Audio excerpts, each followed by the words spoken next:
Hello and welcome to Kerbal Space Program, and this is the Eve Space Project.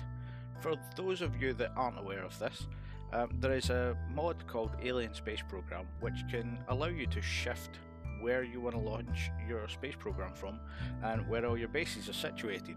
And because I've been looking for a little bit of a harder playthrough, I've thrown some mods together which I'm going to continue with for the whole series. And the first one is Alien Space Program, which has now put our base on Eve. And because, well, Kerbals are short, tiny people, and Eve has a bit higher gravity, I figure this makes sense. So, without further ado, I'm going to introduce you to what we're doing here. Now, we're starting out a new, almost normal playthrough, just a little bit harder because we're starting off on Eve. The only thing from Alien Space Program that I have kept as an easier version is it's made the atmosphere a realistic thickness though. So the atmosphere, instead of being 90 kilometers, is 55 kilometers deep. You still have a hell of a time, and because we're taking off from sea level here, it is a hell of a time to get into orbit. So we have that to deal with, but we have the rest of the solar system to explore. And thanks to Copernicus and a few other mods, we also have a little bit further out that we're going to go for. So as you can see here, we are just zooming around the Space Centre and grabbing all the science that's on here. Now, the science for Eve has been reduced to Kerbin level, therefore we don't get much, so the beginning of this is very difficult. And we're trying to grab everything from every single section on the main Kerbal base. This gives us, as you can see here, a little bit of science which will allow us to unlock a little bit more. So here's a second vehicle, a little bit more science equipment on it to grab a little bit more data, and rinse and repeat. Now, the beginning of any project like this is very grindy, and it's even more so on this because taking off from Eve requires so much ability, and because of that, as you can see here, I'm rinsing and repeating quite a lot. I'm going through same vehicles, grabbing as much science, going to all of the biomes within reach. Now luckily, if you don't know this, every single section of the Kerbal Space Centre is a separate biome, but because of where we are on Eve, we also have a few different biomes around about us. We have the shallows, we have the highlands, the foothills, the midlands, all within easy reach. And you've also got, although it's still the shallows, you have the ability to be splashed, which can give you extra as well. So we're grabbing every single bit of science, as you can see here, just making sure I don't kill anybody at the beginning, and we're going from there. Now, a few things about this playthrough. Deaths are permanent, so if anybody runs out of life support or we have any accidents, then that's them, they're gone. Science is at 100%, but again, this has got the same levels of Kerbal, so it isn't much to begin with. I'm assuming once I get to Kerbal that'll have higher science, but I'm not quite gone through that far. I'm just sort of exploring as I go. And we also have re-entry heating and G-forces on Kerbals enabled, so if you lose control or you black out, then that's your problem. There's no extra ground station, so you have to set up a relay network, you have to put things into orbit, make sure you've always got contact. So if I want to use drones, I've got to have a lot of ability. And one thing that I've made, just to make it a little bit more realistic or a little bit harder, I haven't put any mods in that have antenna boosting ability for when we go to the new galaxy. Now, the plan for this is to create a couple of colony ships and send them out at distance and create colonies everywhere. And as I've said before, I'm trying to make this a little bit harder than a normal playthrough, and as you can see here, you have to be careful with what you're doing. As I'm speeding down this hill here, we already suffer our first loss of Jebediah Kerman, so there will be no more Jeb in this series. As I say, there are no respawns, death is permanent. So it's going to be a little bit interesting. Now, on top of this problem, we also have the fact that the atmospheres the early science and getting into orbit of Eve is not easy. You can't launch a normal way, you have to maintain a certain speed at low altitude. So I'm hoping this provides a little bit of interest and difficulty. It does mean that off-world bases are going to be a thing. I'm pretty sure I'm going to be building on Kerbin at some point, but for the moment it's just trying to unlock the tech tree and see where we can go from there. And now that we've got a fair bit of science, the tech tree becomes a little bit easier because of the Mole mod. Now again, this is one of Angel's mods. It's part of the Wild Blue Industries, and we have both the Buffalo and the Mole mod here, and I've sort of combined the two. Now they aren't fully unlocked because they unlock in stages as you progress, but this gives me the ability to get a little bit more science. So all I'm doing is setting it up to do some reactions and gain a bit more science, and then letting it run through. And as you can see, just time warping ahead to build up a little bit more.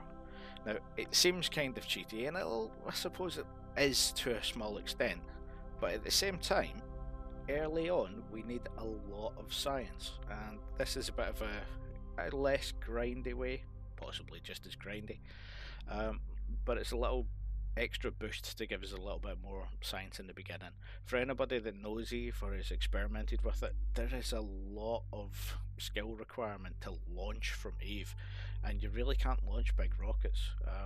There's, because of the air pressure at the beginning, it is incredibly difficult. And I'm also using one of the mods, the EVE engines, which help you. Essentially they're engines that are more balanced for the atmosphere, but still with the extra gravity and things, it's a tad easier, but still a hell of a lot harder than the base game flying from Kerbin.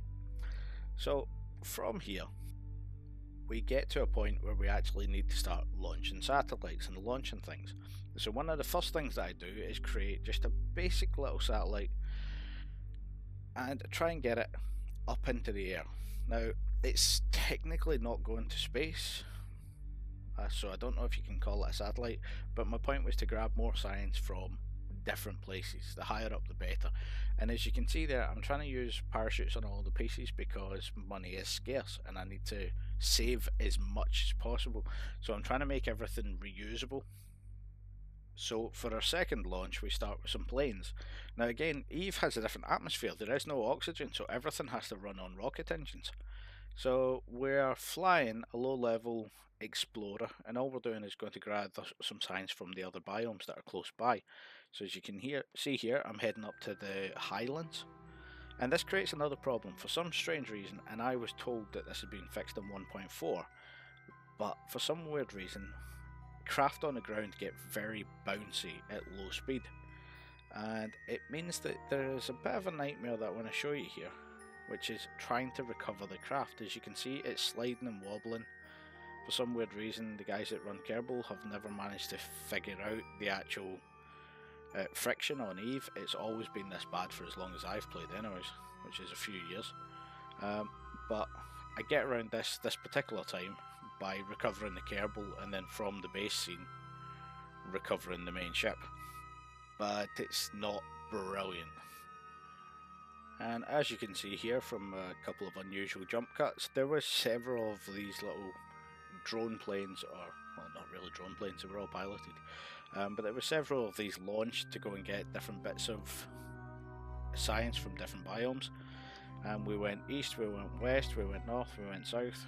I went over the shallows, and to save you the journey, there's a little bit of a jump ahead until the point where we land and grab science.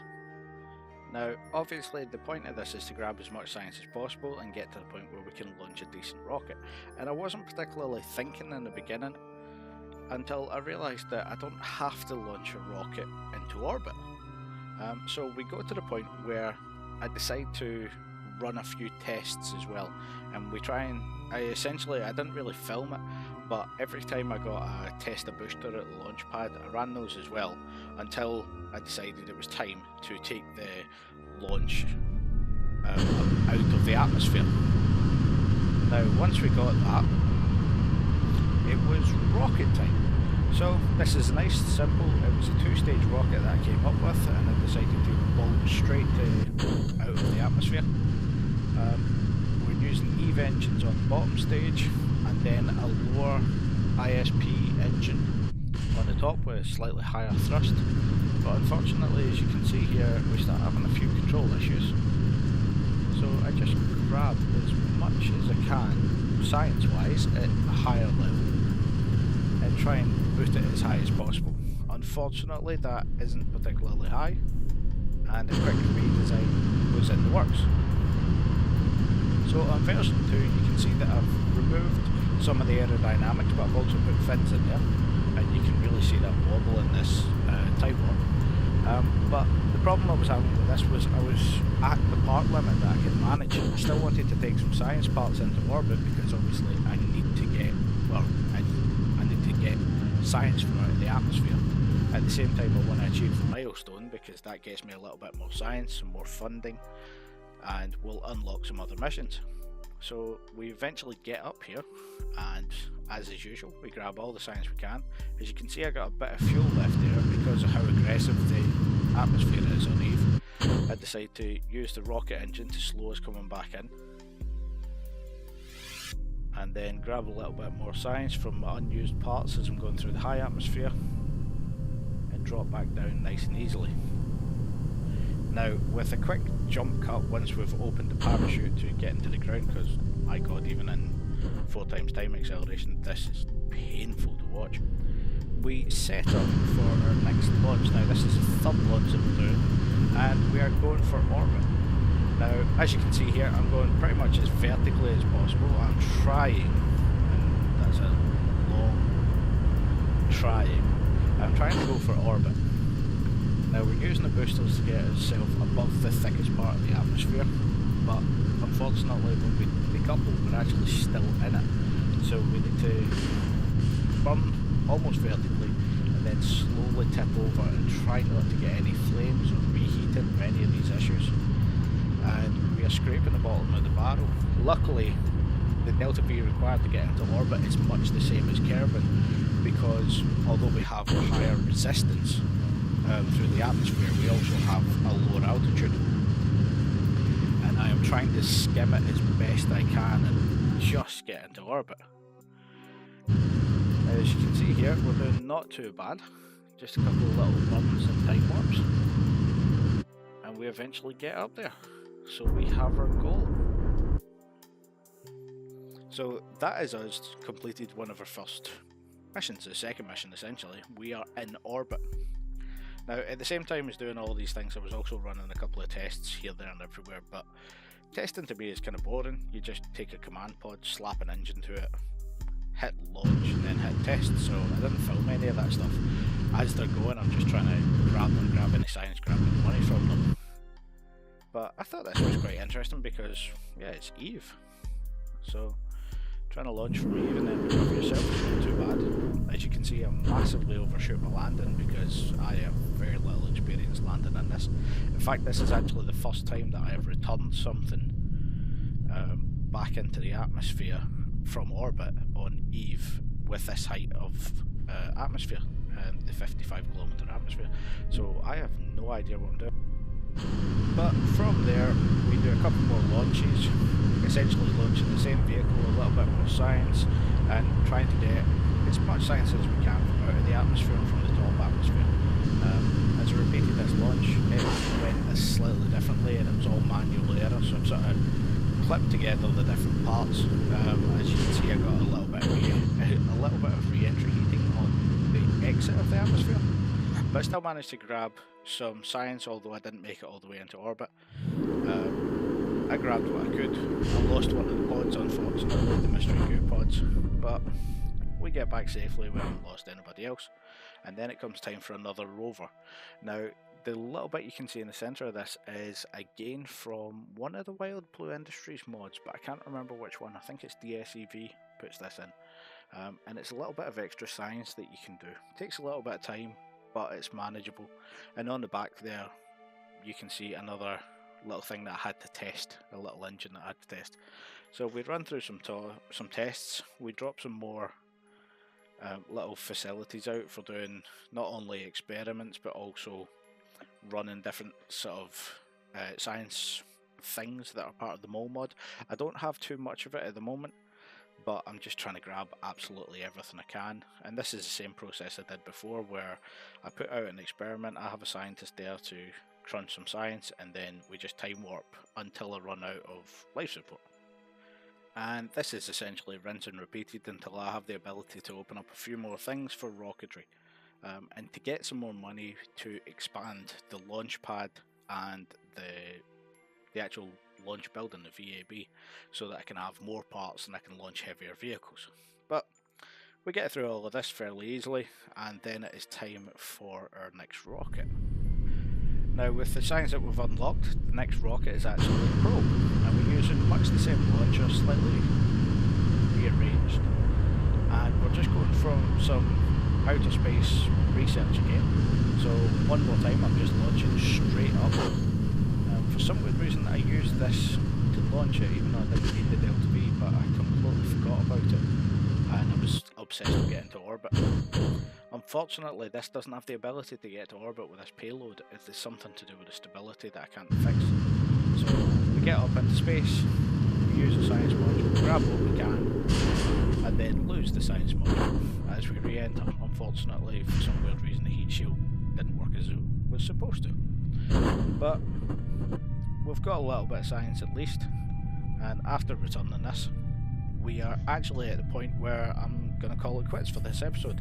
We have unlocked everything in the first tier of the science. So I have all of the rocketry, I have everything in the first tier.